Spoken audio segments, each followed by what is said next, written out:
All right, next up, last episode of season 6, we have You Murderer. This is one ambitious ass episode, man. This was Rogue One before Rogue One was Rogue One. This was really ambitious. I'm wondering what the critical response and the viewer response was on an episode like this.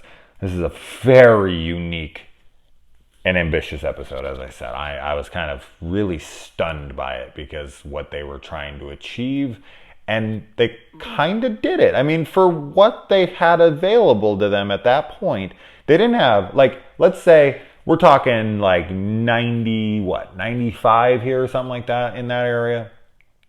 So we're not even talking like big budget stuff here. We're not talking like, the big blockbuster movies of that time.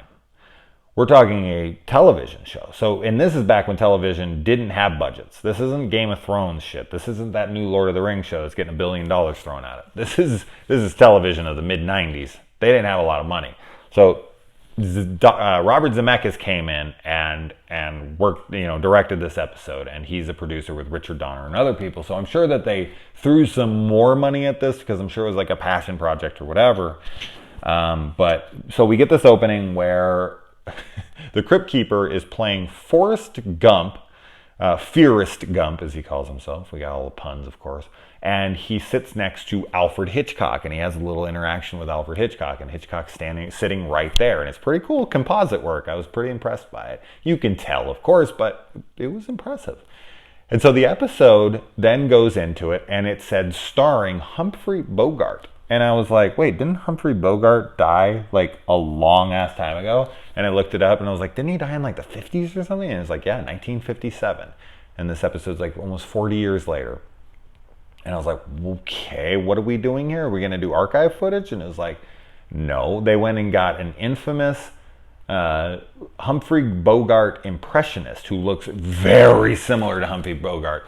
And they did this like weird composite thing over his face where they put Humphrey Bogart's eyes and his facial features right on top, and then they kind of had that guy's face, the guy who looks like Humphrey Bogart doing like the mouth and the voice and all of that. And we get an episode and it's shot like Maniac, like Elijah Wood's Maniac, where it's done through the POV, and every time he looks in a mirror or a reflection, he can see himself talking.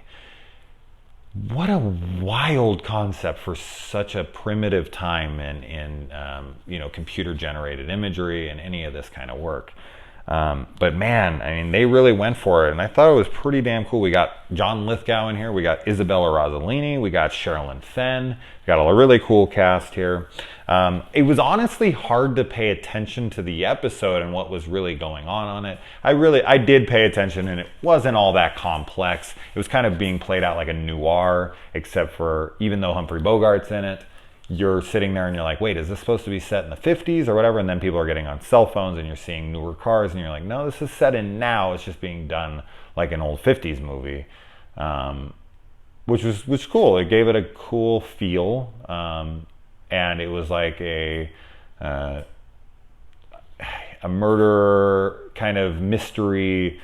So overall, I liked the episode. It was, as I said, it was kind of hard to pay attention to. The story wasn't all that compelling, but you were so focused on this Humphrey Bogart back from the dead thing that I just couldn't help but be fascinated by it. And it really kind of, it got me because I know what time I was looking at. And yes, it's pretty noticeable, especially like there's a lot of scenes where it's clearly just like a frame of him that they're just keeping there and his face is motionless. And another thing is that he dies in this episode pretty early on, like halfway through.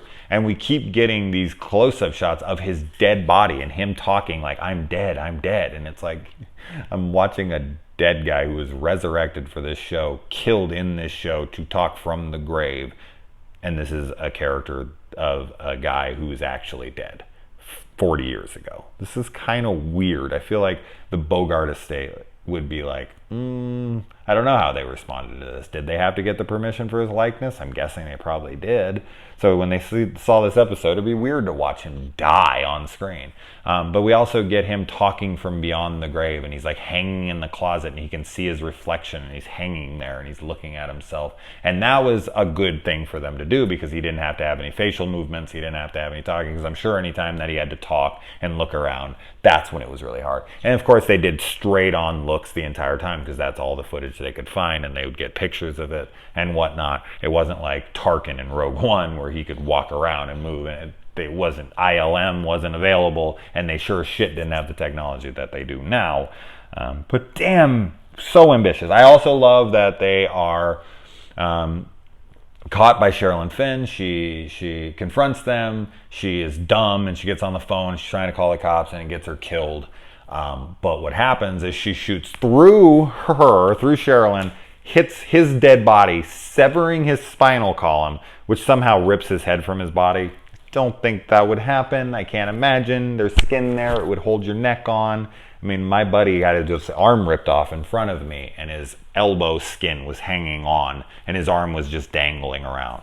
It was a car wreck I was in when I was 18. It was very brutal. But anyways, I'm just giving you proof that that's bullshit. Your neck would not come just because of the spinal column. But whatever. His head falls off, hits the e-brake. The e-brake releases. The car comes down the hill and crushes both of them. So his dead body, severed head, kills his attackers of not only him, but his mistress. So that was kind of cool, poetic justice in a way, which Tales from the Crypt is kind of famous for at this point. I've said poetic justice in probably 100 reviews now.